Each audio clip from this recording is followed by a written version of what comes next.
Hello soldiers, बेटा आज हम फ्री फॉल के ग्राफ्स पढ़ने वाले हैं जो कि बहुत ही ज्यादा इंपॉर्टेंट है। एक्चुअली ग्राफ की नॉलेज होना ही बहुत ज्यादा इंपॉर्टेंट है because it will work physics as well as in math also. ठीक है, तो ग्राफ क्या होते हैं कि ग्राफ से आपको अंदाजा लग जाता है कि क्वेश्चन के अंदर क्या हो रहा है। हम इवन बहुत सारे आंसर भी फाइंड आउट कर सकते हैं ग्राफ को देखते ही। इससे क्या होगा कि टाइम की कैलकुलेशन बचेगी और आपसे क्वेश्चन भी जल्दी सोल्व हो जाएगा, आपको मार्क्स अच्छे से मिल जाएंगे। ठीक है, तो इन ग्राफ्स को अच्छे से पढ़ना। हमने ग्राफ्स के ऊपर भी पूरे के पूरे लेक्चर बना रखे हैं, वहां से इक्वेशन को देख के आपको पता चल सकता है कि कौन से ग्राफ के लिए, किस इक्वेशन के लिए कौन सा ग्राफ ड्रॉ करना है। ठीक है, तो बिना किसी देरी के आज के शानदार लेक्चर को स्टार्ट करते हैं। तो देखो बेटा, तो सबसे पहले हमने थोड़ा सा मोशन अंडर ग्रेविटी के बारे में डिस्कस किया था। बेटा जो मोशन अंडर ग्रेविटी है, थोड़ा सा फिर से डिस्कस देते हैं। जो मोशन अंडर ग्रेविटी होती है, मोशन अंडर ग्रेविटी के अंदर बेटा क्या होता है कि ये क्या होता है कि यूनिफॉर्म एक्सेलरेटेड होता है। यूनिफॉर्म एक्सेलरेटेड मोशन होता है। ठीक है, अब बेटा यहां से भी क्वेश्चन बन सकता है, जो मोशन अंडर ग्रेविटी है वो कैसा मोशन है? यूनिफॉर्म मोशन है, नॉन यूनिफॉर्म मोशन है? तो देखो, यूनिफॉर्म एक्सेलरेटेड मोशन का मतलब क्या होता है? यूनिफॉर्म एक्सेलरेटेड मोशन का मतलब ये होता है कि that is the non uniform. ठीक है बेटा, कंफ्यूज नहीं होना है यहां पे आपको, ये एक नॉन यूनिफॉर्म मोशन है। क्यों? यूनिफॉर्म एक्सेलरेटेड मोशन का मतलब टाइम के साथ चेंज होगा, acceleration with respect to time, तो वो टाइम के साथ चेंज होना। तो आपको ये नहीं देखना कि यूनिफॉर्म है बट ये यूनिफॉर्म एक्सेलरेटेड है, that is not uniform motion, that is uniform accelerated motion. ठीक है, तो यूनिफॉर्म एक्सेलरेटेड मोशन एक नॉन यूनिफॉर्म मोशन होता है। तो बहुत इंपॉर्टेंट बात है, ये डायरेक्ट पूछ सकता है आपसे। क्लियर है? तो अब क्या होता है कि जो ग्रेविटी के बारे में हम डिस्कस कर रहे थे बेटा, अगर ऑब्जेक्ट की मोशन ऊपर की तरफ है, मतलब वेलोसिटी ऊपर की तरफ, मतलब पॉजिटिव लेंगे, तो यहां पे जी की वैल्यू क्या हो जाती है? नेगेटिव आ जाती है। ठीक है, क्यों? मोशन ऊपर है, ग्रेविटी नीचे है, तो एक्सेलरेशन नेगेटिव। अगर मोशन डाउनवर्ड है और बेटा जी भी डाउनवर्ड है, तो इसकी वैल्यू हो जाती है पॉजिटिव। ये हमने ऑलरेडी डिस्कस कर लिया था। तो एक motion under gravity uniform accelerated motion होता है और एक नॉन यूनिफॉर्म मोशन होता है। इनके बारे में हमने डिस्कस किया था और हमने इसकी इक्वेशंस के बारे में भी डिस्कस किया था कि इनकी इक्वेशंस क्या क्या निकल के हमारे पास आएंगी। तो हमारे पास निकल के क्या क्या आई थी? v equals to u plus, बेटा देखो मेरी बात सुनो, एक के अंदर क्या करेंगे हम? बॉडी को ऊपर से रिलीज करेंगे और एक के अंदर क्या करेंगे? बॉडी को ऊपर फेंकेंगे। तो अगर ऊपर से रिलीज करते हैं तो क्या आ रहा है? नीचे की तरफ ऑब्जेक्ट आ रहा है, तो जी की वैल्यू बेटा नीचे की तरफ क्या आएगी? पॉजिटिव आने वाली है। ठीक है, एक फ्रेम मान लेंगे, उस फ्रेम से नीचे के सारे मोशन क्या होने वाले हैं? पॉजिटिव मोशन होने वाले हैं। तो इसके लिए जो हम इक्वेशन लिखेंगे तो जी की वैल्यू बेटा यहां पे पॉजिटिव लेंगे। आपको मोशन इक्वेशन 4 पता है, तो v equals to u plus g t, और सेकंड है ut plus half g t square. बेटा थर्ड है v square minus u square equals to 2gs। बेटा एक फोर्थ और लिखवाई थी मैंने एस एन एथ सेकेंड के लिए, वो थी u plus g by two into 2n minus 1। बेटा ये nth सेकेंड के अंदर फाइंड आउट करने के लिए होती है। ये सारी की सारी इक्वेशन करवाई थी। अब क्या करेंगे कि इन्हीं इक्वेशन के ऊपर बेस्ड हम dt, vt and at graph पढ़ने वाले हैं। मतलब distance with respect to time, velocity with respect to time and acceleration with respect to time graph draw करने वाले हैं। और ये ग्राफ डायरेक्ट आपको क्वेश्चन में दे सकता है कि बताओ इनमें से कौन सा सही है या इनमें से कौन सा गलत है। देखो भाई, तो सबसे पहले हम क्या करेंगे? एसटी ग्राफ ड्रॉ करते हैं। बेटा एसटी ग्राफ को हम बहुत बार पोजीशन टाइम ग्राफ भी बोल देते हैं। तो एसटी ग्राफ क्या होगा बताओ, मेरी बात सुनो। एसटी का मतलब होता है कि डिस्टेंस के बारे में हम एक्चुअली बात कर रहे हैं। डिस्टेंस का मतलब जब पार्टिकल को ऊपर से ड्रॉप किया, भाई पार्टिकल को अगर ऊपर से ड्रॉप किया तो बेटा यहां पे इसकी इनिशियल वेलोसिटी क्या हो जाएगी? 0। ये हमने अच्छे से पढ़ा रखा है। तो मान लिया इसने h हाइट ट्रेवल की यहां से लेकर यहां तक आने में, तो s इज इक्वल्स टू बेटा डिस्टेंस तो ट्रेवल की h, तो इनिशियल वेलोसिटी 0 है, तो s का हमें तो सिर्फ डिस्टेंस का रिलेशन चाहिए ना विद रिस्पेक्ट टू टाइम, तो s इज इक्वल्स टू आई क्या होता है? हाफ जी टी स्क्वायर आएगा। ठीक है, तो हमने देखो ग्राफ के अंदर सारे के सारे मोशन करवा रखे, किस इक्वेशन के लिए कौन सा ग्राफ ड्रॉ किया जाता है। तो आपको पता है यहां पे जो डिस्टेंस है बेटा, यानी कि जो h है, कहां पे गई? हाँ ये रही, जो h है वो डायरेक्टली प्रोपोर्शनल है टी स्क्वायर के, मतलब स्क्वायर टाइम्स है। तो डिस्टेंस जैसे जैसे टाइम बढ़ेगा डिस्टेंस बढ़ जाएगी।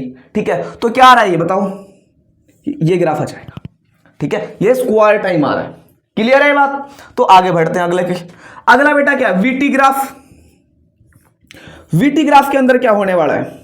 देखो, मोशन अंडर ग्रेविटी के अंदर क्या है कि हमें कंसेप्ट को समझना है। ठीक है, अगर हमारे मोशन आ गई ना इक्वेशन की, हमें सिर्फ साइन चेंज करना है। ऊपर अगर मोशन है u वेलोसिटी, बेटा ऊपर पॉजिटिव लेंगे, एक्सेलरेशन फिर क्या जाएगा? नीचे की तरफ आएगा, वो नेगेटिव हो जाएगा। ठीक है, ऐसे ही मोशन नीचे है तो जी पॉजिटिव हो जाएगा। ठीक है, आपको सिर्फ ये बात याद रखना है। ठीक है, क्योंकि वेलोसिटी डिस्प्लेसमेंट सारे के सारे वेक्टर। हाँ, और सबसे आपको मैंने बात बता दूं, ये जो एस होता है बेटा, यहां पे डिस्प्लेसमेंट होता है, डिस्टेंस नहीं होती है। क्या होता है? डिस्प्लेसमेंट होता है ये। ओके, नाउ देखो वीटी ग्राफ। देखो भाई, वीटी ग्राफ क्या होने वाला है? अब मेरी बात सुनो, ये ग्राफ तो ये ऐसे हो गया। अब वीटी के लिए बेटा क्या कर रहे हैं हम कि ऊपर से एक ऑब्जेक्ट को रिलीज कर रहे हैं, इनिशियल वेलोसिटी 0 है। अब ऑब्जेक्ट नीचे आएगा तो बेटा इस इक्वेशन को यूज कर सकते हो। वीटी मतलब वेलोसिटी भी है बेटा, टाइम भी है। यहां पे डिस्टेंस था और टाइम था, अलग अलग ग्राफ यूज कर रहे हैं, कोई दिक्कत तो है ही नहीं इनके अंदर। तो बेटा वीटी के अंदर बेटा ये अगर 0 हो गई तो ये आ जाएगा v equals to g t. और हमने ग्राफ्स के अंदर आपको एक इक्वेशन बताई थी बेटा, y equals to M X plus C. ठीक है, यहां पे c क्या था बेटा? c इंटरसेप्ट था हमारे पास। अब जो ये इंटरसेप्ट तो बेटा 0 है, क्यों? क्योंकि जीटी के साथ प्लस कुछ है ही नहीं, वेलोसिटी वगैरह। तो बेटा ये जी क्या है? बेटा ये एम क्या होता है? स्लोप होता है। आपको याद दिला दिया जाए तो ये स्लोप होता है, मतलब tan थीटा। और ये स्लोप किसके बराबर होता है बेटा? m equals to tan theta. बेटा इसका डिफरेंशिएशन के भी बराबर होता है, dy बाई dx। तो dy अपॉन dt भी होता है, dv अपॉन dt भी होता है। अब g क्या होता है? एक्सेलरेशन होता है। और dv अपॉन dt भी क्या होता है? एक्सेलरेशन, इंस्टेंट एक्सेलरेशन होता है। अब मेरी बात सुनो, तो इस इक्वेशन के हिसाब से, इस प्रकार की इक्वेशन के लिए हम जो ग्राफ होगा वो ओरिजिन से पास करेगा। और कैसा होगा? देखो ये, और बेटा जो ये थीटा होगा ना, ये थीटा क्या होगा? उसका स्लोप होने वाला है। अब ये स्लोप क्या हो जाएगा बताओ? स्लोप का मतलब है बेटा tan थीटा। और tan थीटा क्या है यहां पे बेटा? ये g। tan थीटा क्या है यहां पे? g। तो स्लोप भी आप आराम से फाइंड आउट कर सकते हो। तो एयर फोर्स के अंदर क्वेश्चन कुछ अलग क्रिएट थोड़ी ना करने वाला है, यानी कंसेप्ट से क्रिएट करने वाला है। अच्छे से पढ़ोगे तो क्वेश्चन अपने आप आने लगेंगे। तो बेटा यहां पे जो tan थीटा की वैल्यू आएगी वो क्या आएगी? g आएगी। और इस इक्वेशन से क्या हो रहा है कि डिस्टेंस, वेलोसिटी और एक्सेलरेशन के टाइम के साथ जब वेरी करेगा ना, तो एक ऑब्जेक्ट को नीचे से ऊपर से छोड़ा जाता है, एक को नीचे से फेंका जाता है। तो सारी की सारी इक्वेशंस को हम कंपेयर करते हैं। ठीक है, और ये थोड़ा फिजिक्स की नॉलेज से आता है। छोटी छोटी बेसिक चीजों को सीख लेंगे ना तो हमारी दिक्कत आने वाली ही नहीं है। तो हो गया, ये ग्राफ भी हो गया। अब बढ़ते हैं नेक्स्ट ग्राफ की तरफ। वो नेक्स्ट ग्राफ क्या आने वाला है? अब मेरी बात सुनो, सबसे इंपॉर्टेंट आपको एक बात बता दूं, जो मोशन अंडर ग्रेविटी का जो चैप्टर पढ़ते हैं हम, वहां पे जो एक्सेलरेशन होता है ना भाई, एक्सेलरेशन बराबर ग्रेविटी के होता है। क्यों? क्योंकि हम इनके अंदर स्मॉल हाइट्स तक की डिस्टेंस ही ट्रेवल करते हैं, आई मीन उतना ही पढ़ते हैं। ठीक है, इससे ज्यादा ऊपर एयर रेजिस्टेंस वगैरह आ जाएगा। ठीक है, एयर रेजिस्टेंस आएगा। चलो हम ये करते हैं, नेक्स्ट लेक्चर के अंदर जो छोटा वीडियो बना देंगे कि एयर रेजिस्टेंस भी इंक्लूड हो जाए, तब क्या होने वाला है। ठीक है, शायद AA के अंदर पूछ सकता है, एयरफोर्स वगैरह के अंदर नहीं आएगा। ठीक है, तो एक्सेलरेशन जो स्मॉल हाइट्स के लिए होते हैं, क्योंकि मोशन अंडर ग्रेविटी क्या होता है बेटा? स्मॉल हाइट्स के लिए होता है। अब स्मॉल हाइट के लिए क्या आने वाला है? तो बेटा ये जी की वैल्यू है ना, जी की वैल्यू जो अर्थ के ऊपर है वो कांस्टेंट है। ठीक है, अर्थ के ऊपर जी की वैल्यू कांस्टेंट है और दैट इज 9.8 मीटर पर सेकंड स्क्वायर। बाकी बहुत सारे 10 मीटर पर सेकंड स्क्वायर भी लिखते हैं, क्योंकि हाइट के ऊपर इफेक्ट पड़ता है। लेकिन बहुत ऊंचा चली जाएगी ना ये जो भी बॉडी है, तब जाके जी की वैल्यू वेरी करेगी, अदरवाइज जी की वैल्यू वेरी नहीं करने वाली है। ठीक है, तो इसलिए क्या करते हैं कि इसको इतना ही लेते हैं और एक्सेलरेशन को भी क्या लेते हैं? कांस्टेंट ही लेते हैं। ठीक है, तो क्या होगा कि एक्सेलरेशन टाइम के साथ कांस्टेंट रहने वाला, चाहे ऊपर जाए बॉडी नीचे जाए, क्योंकि उसका इतना इफेक्ट नहीं पड़ता। क्योंकि जो अर्थ होती है ना, ऑब्जेक्ट को अपनी तरफ अट्रैक्ट तो करती है, बट स्मॉल हाइट्स पे होते हैं ना ऑब्जेक्ट, तो उनको इतना इफेक्ट नहीं पड़ता। हमने स्टार्टिंग की क्लास के अंदर जब अर्थ कितना अट्रैक्ट करती है, कैसे अट्रैक्ट करती है, वो सब कुछ बता रखा है। ठीक है, तो आई बात समझे, कांस्टेंट रहेगा एक्सेलरेशन और ग्रेविटी, मतलब कुछ हाइट्स के लिए अर्थ के ऊपर। ठीक है, तो कांस्टेंट रहता है ना ये, इसीलिए क्या होता है, ये यूनिफॉर्म एक्सेलरेटेड होता है मोशन अंडर ग्रेविटी। ठीक है, और कैसा होता है? नॉन यूनिफॉर्म होता है। क्लियर है? अब बढ़ते हैं आगे की तरफ। अब हमारा बच गया कौन सा? Important acceleration time graph. Actually मैंने ऑलरेडी बता दिया है, कांस्टेंट रहेगा टाइम के साथ, ठीक है। तो बेटा टाइम के साथ कांस्टेंट रहेगा, तो मैं यहां पे बना दूं, कहां पे बनाऊं, यहां पे बना दूं, चलो यहां पे बना दे रहा हूं।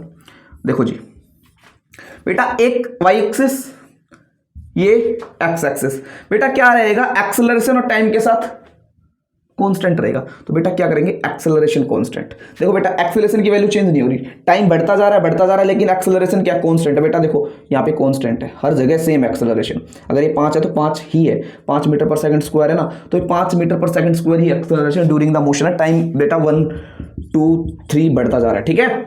आई बात समझ में। अब बढ़ते हैं, जब ऑब्जेक्ट को नीचे से ऊपर की तरफ फेंका जाएगा तब ग्राफ के अंदर क्या चेंजमेंट आने वाला है, ठीक है। हमने आपको डिटेल में पढ़ाया, समझाकर पढ़ाया, प्लीज आप फोकस के साथ पढ़ना, ठीक है। चलो तो बढ़ते हैं। अब देखो जी, अगर एक बॉल है, इसको ऊपर हाइट पे फेंक दिया, कुछ हाइट पर जाने के बाद ये थोड़ा कुछ ऐसा मोशन ट्रेवल करेगी। अब ऐसा मोशन ट्रेवल करने के बाद क्या होने वाला है जी, देखो जी, अब मेरी बात सुनो, अब इसको करते हैं। अब जैसे ही ऑब्जेक्ट को ऊपर फेंका बेटा, तो बेटा जो जी क्या हो जाएगा, नेगेटिव हो जाएगा। क्यों, बॉडी का मोशन तो पॉजिटिव है ना, बॉडी का मोशन कैसा है, पॉजिटिव है, तो यू तो पॉजिटिव है बेटा, ऊपर की तरफ एक, बेटा क्या करते हैं कि एक डायरेक्शन को ऊपर की तरफ पॉजिटिव ले लेते हैं, नीचे की तरफ नेगेटिव, ठीक है। ये बॉडी का मोशन बता रहा हूं, ग्रेविटी की डायरेक्शन नहीं बता रहा, ग्रेविटी को थोड़ी ना बता रहा हूं कि नेगेटिव पॉजिटिव। बेटा ग्रेविटी तो नीचे की तरफ पॉजिटिव आएगी, ऊपर की तरफ नेगेटिव। क्यों, क्योंकि बॉडी ऊपर जा रही है एक्सेलरेशन पर, लेकिन ग्रेविटी नीचे खींच रही है, तो मोशन ऊपर, ग्रेविटी नेगेटिव, ठीक है। उसको ध्यान रखना, ग्रेविटी यहां पे पॉजिटिव रहेगी बेटा, सॉरी नेगेटिव रहेगी यहां पे, और नीचे जाएगा तो ग्रेविटी पॉजिटिव रहेगी, ठीक है। अब ऑब्जेक्ट ऊपर गया, अब इसके भी ग्राफ देख लेते हैं। सबसे पहले बेटा क्या करते हैं हम, क्या है, डिस्प्लेसमेंट टाइम ग्राफ देख लेते हैं। डिस्प्लेसमेंट टाइम ग्राफ, बेटा देखो डिस्प्लेसमेंट टाइम ग्राफ के लिए हम क्या करने वाले हैं, डिस्प्लेसमेंट का मतलब पार्टिकल कैसे ट्रेवल करेगा, ठीक है। तो सबसे पहले आपको एक बात बता दूं मैं, पार्टिकल को आप कुछ भी वेलोसिटी से फेंकने वाले हो तो क्या करेगा, वो एक डिस्टेंस पे जाके मैक्सिमम हाइट अटेन कर लेगा। उस मैक्सिमम हाइट के ऊपर पार्टिकल की जो वेलोसिटी होती है ना, वो क्या हो जाएगी, जीरो। और एक बात बताऊं कि जब पार्टिकल को ऊपर की तरफ फेंकते हैं तो वो प्रोजेक्टाइल पाथ फॉलो कर लेता है, ठीक है। तो बेटा यहां पे एस ले लिया, यहां पे टी ले लिया, तो एक पार्टिकल को फेंका तो क्या आएगा, देखो कुछ ऐसा ग्राफ आएगा। अब एक बात बताओ, यहां पे बेटा जो टाइम आएगा ना और ये डिस्टेंस आएगी, वो हम कैसे कैलकुलेट करने वाले हैं। अब देखो जी, जब ऑब्जेक्ट को, अब ये ग्राफ कैसे है, देखो अगर ऑब्जेक्ट को ऊपर की तरफ फेंका बेटा, यहां पे जो फाइनल वेलोसिटी क्या हो जाएगी, जीरो, क्योंकि इसके पास और ज्यादा वेलोसिटी होती तो ये और ऊपर जाता ऑब्जेक्ट, लेकिन इसके पास और वेलोसिटी नहीं है तो यहीं पे रह जाएगा और वापस अपना ग्राउंड की तरफ देखेगा। जमीन पर रहोगे तो अच्छा रहेगा, ठीक है। तो अब देखो जी, अगर यहां पे इनिशियल जो फाइनल वेलोसिटी जीरो हो गई, तो जब फाइनल वेलोसिटी जीरो हो गई तो हमारे पास मोशन की इक्वेशन जिंदाबाद है। तो v square minus u square equals to 2gs। अब देखो जी क्या हो गया बेटा, ऊपर ऑब्जेक्ट गया, ऊपर जाएगा तो g नेगेटिव, ये नेगेटिव नेगेटिव कैंसिल बेटा, और ये क्या हो जाएगा, जीरो हो जाएगा। तो u स्क्वायर अपॉन 2g, क्या है बेटा h मेरे पास, u स्क्वायर अपॉन 2g। तो बेटा यहां पर जाकर ऑब्जेक्ट की जो ये डिस्टेंस है ये आ जाएगी u स्क्वायर अपॉन 2g आ जाएगी। इसने u square upon 2g distance travel की है। तो ग्राफ, अगर डिस्टेंस इतनी ट्रेवल की है तो ग्राफ भी आपको पैराबोला दिख रहा होगा, ठीक है। क्यों, क्योंकि हमने y is equals to 4ax square, parabola ये भी पढ़ा होगा जो ओपन इस तरफ अपवर्ड होता है, हमने सारे के सारे ग्राफ। तो बेटा ये है, तो इसका क्या होगा कि पैराबोला होगा, ठीक है, और ऑब्जेक्ट आ रहा है नीचे की तरफ, तो ऐसा पैराबोला आ जाएगा हमारा, ठीक है। तो यहां पे क्या आ रहा है, u square upon 2g, clear है। अब एक बात सुनो, ये आ रहा है तो पैराबोला आ गया। तो बेटा ये तो डिस्टेंस आ गई ना, तो ये डिस्टेंस आ गई इतनी, ये इतनी डिस्टेंस आ गई, ठीक है, ये हाइट आ गई। अब बेटा यहां से लेके यहां तक का टाइम भी तो कैलकुलेट कर सकते हो आप, कर सकते हो नहीं, आराम से कर सकते हो। देखो कैसे बेटा, यहां पर जाके फाइनल, देखो यहां से ऑब्जेक्ट गया, यहां पर जाकर बेटा फाइनल वेलोसिटी तो कितनी हो जाएगी, माइनस आएगा क्योंकि ऑब्जेक्ट ऊपर जा रहा है, ठीक है, यहां से लेके फाइनल वेलोसिटी जीरो, तो minus u equals to minus g t, तो बेटा माइनस से minus cancel, u by g, बेटा ये टाइम आ गया। ठीक है, टाइम कितना आ गया बेटा, यू बाई जी आ गया, बेटा जी है। ठीक है, u बाई जी टाइम आ गया। अब u बाई जी टाइम आया है तो बेटा जो time of ascent and time of descent is going to be बेटा इक्वल। क्यों? क्योंकि जितना टाइम इसने यहां से यहां तक जाने में लिया उतना ही ये यहां से यहां तक आने में भी लेगी। ठीक है, अब यहां से बेटा अगर आप मोशन लगवाओ तो वही सिचुएशन आ जाएगी, ऊपर से हमने बॉडी को छोड़ा, आ जाएगी ना। तो बेटा यहां से भी यूज कर सकते हो, क्या वहां पे क्या आ जाएगी, जो इनिशियल वेलोसिटी जीरो हो जाएगी। ठीक है, तो वहां पे फाइनल वेलोसिटी है वो इनिशियल वेलोसिटी की तरह ट्रीट करेगी, तो वो भी क्या आ जाएगा, u बाई जी। ठीक है, तो बेटा u by G plus u by G, तो टोटल टाइम ऑफ फ्लाइट आएगा 2u बाई जी। देखो यहां से कंसेप्ट भी हो रहा है, ग्राफ का क्वेश्चन भी सोल्व हो रहा है, और आपके न्यूमेरिकल भी लगने लगेंगे आराम से, और फिजिक्स के अंदर फील भी आने लगेगा। ठीक है, तो सारी की सारी चीजें हो रही हैं, बशर्ते आपके अंदर क्या होना चाहिए, थोड़ा डिजायर होना चाहिए क्वेश्चन को करने का, तो सारी की सारी चीजें आसान लगेंगी। थोड़ा सा खुद के अंदर डिजायर क्रिएट करो। ठीक है, चलो जी देखते हैं अगले, आगे की तरफ बढ़ते हैं बेटा। ये तो बेटा एसटी ग्राफ आ गया। अब क्या कर रहे हैं हम, अब ग्राफ की तरफ बढ़ते हैं, नेक्स्ट ग्राफ की तरफ। आई होप आपको यहां पे दिख रहा होगा। अब देखो बेटा वीटी ग्राफ की तरफ बढ़ते हैं। वीटी ग्राफ क्या होगा, मतलब वेलोसिटी और टाइम ग्राफ क्या होगा, क्लियर है। अब देखो बेटा कुछ हाइट के ऊपर बेटा इसने कुछ हाइट ट्रेवल कर ली इस वेलोसिटी के ऊपर। ठीक है, तो क्या करेगा, ये धीरे धीरे धीरे धीरे धीरे धीरे धीरे डिक्रीज कर रहा है। ठीक है, अब यहां पे तो क्या आ गया बेटा, जीरो, वेलोसिटी जीरो हो गई पार्टिकल की। क्यों? क्योंकि ये अगर y एक्सिस मान लो इसको, मैं इसको x एक्सिस मान लूं, तो बेटा y एक्सिस पे x एक्सिस की वैल्यू जीरो और x एक्सिस पे y एक्सिस की वैल्यू जीरो। तो ये ऐसे ही कुछ हाइट के ऊपर बेटा यहां पे टाइम जीरो था। ठीक है, टाइम जीरो था, मान लिया कि मैंने, चलो इसको क्वेश्चन से करा था, इसकी 20 मीटर हाइट थी। ठीक है, 20 मीटर थी बेटा, और ये इंटरवल थे 1 का, ये 2 का बेटा, ये 3 का और ये 4 का। कोई दिक्कत? यहां पे 20 थी तो बेटा नीचे की तरफ मैं माइनस 20 ले सकता हूं। ठीक है, तो कुछ हाइट के ऊपर पार्टिकल था, मैंने ऊपर से इसको रिलीज किया, या इसके ऊपर जो पार्टिकल था तो ये घटता घटता घटता घटता कहीं ना कहीं जाके जीरो हो जाएगा ना। तो बेटा इसका जो एरिया आया है और जो इसका एरिया आने वाला है, तो time of ascent and time of descent is going to be equal. अब इस एक्सिस के ऊपर बेटा वेलोसिटी तो जीरो हो जाएगी, टाइम एक्सिस है, टाइम एक्सिस के ऊपर वेलोसिटी जीरो, और वेलोसिटी वाले एक्सिस के ऊपर टाइम जीरो। तो यहां पे तो टाइम जीरो है, यहां पे वेलोसिटी जीरो है, तो देखो यहां पे बढ़ गया ग्राफ। ठीक है, तो u बाई जी तो इसने यहां पे ट्रेवल किया और u बाई जी यहां पे ट्रेवल किया, और बेटा टोटल ट्रेवल कितना कर लिया इसने, 2u बाई जी ट्रेवल कर लिया। ठीक है, तो ये ग्राफ आ जाएगा, वेलोसिटी और टाइम का ऐसे ग्राफ आएगा। ठीक है, अब बढ़ते हैं नेक्स्ट ग्राफ की तरफ।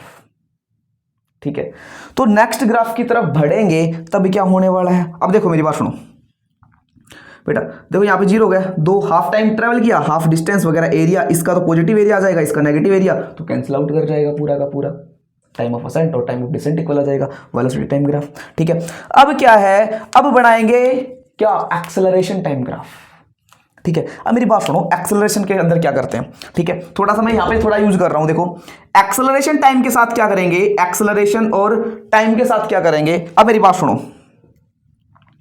ठीक है, चलो दिखेगा नहीं यहां पे, तो यहां पे कर लेते हैं। देखो एक्सेलरेशन और ये टाइम है। अब एक्सेलरेशन टाइम के साथ कैसे करेगा, अब एक टाइम पर क्या करेगा कि पे जो एक्सेलरेशन की वैल्यू है वो माइनस जी टी आएगी। ठीक है, तो ये क्या करेगा, कांस्टेंट रहेगा, बस माइनस जी टी आ जाएगी, -9.8 मीटर पर सेकंड स्क्वायर, जी आ जाएगा। ठीक है, यहां से जी, बस वो वहां पे क्या कर रहा था, पॉजिटिवली आ रहा था, यहां पे नेगेटिवली बिहेव करेगा, और ज्यादा कुछ होने वाला नहीं है इसके अंदर। ठीक है, तो आई होप आपको ग्राफ समझ में आए होंगे। मैंने अभी थोड़ी देर पहले बोला था कि अगर हम एयर रेजिस्टेंस को भी इन चीजों के अंदर इंक्लूड कर लेते हैं तब इन मोशंस के साथ क्या होगा, या जी और ए के साथ क्या होगा, ए जी प्लस हो जाएगा या ए और जी माइनस हो जाएगा। बेटा यहां पे ए एक्सेलरेशन है यूनिफॉर्म कैसा भी, और जी बेटा ग्रेविटी है, अंडर ग्रेविटी का acceleration, gravity acceleration due to gravity है। ठीक है, तो मिलते हैं नेक्स्ट लेक्चर के अंदर। प्लीज आप इस लेक्चर को अच्छे से देखना, फोकस के साथ देखना, बहुत ही ज्यादा इंपॉर्टेंट लेक्चर है। इसके अंदर बहुत छोटी छोटी और बेसिक बातें बताई गई हैं। ठीक है, तो मिलते हैं नेक्स्ट लेक्चर के अंदर। एक्सेलरेशन का ही होगा विद एयर रेजिस्टेंस, सॉरी। ठीक है, तो थैंक यू सो मच, आज के लिए इतना ही काफी है।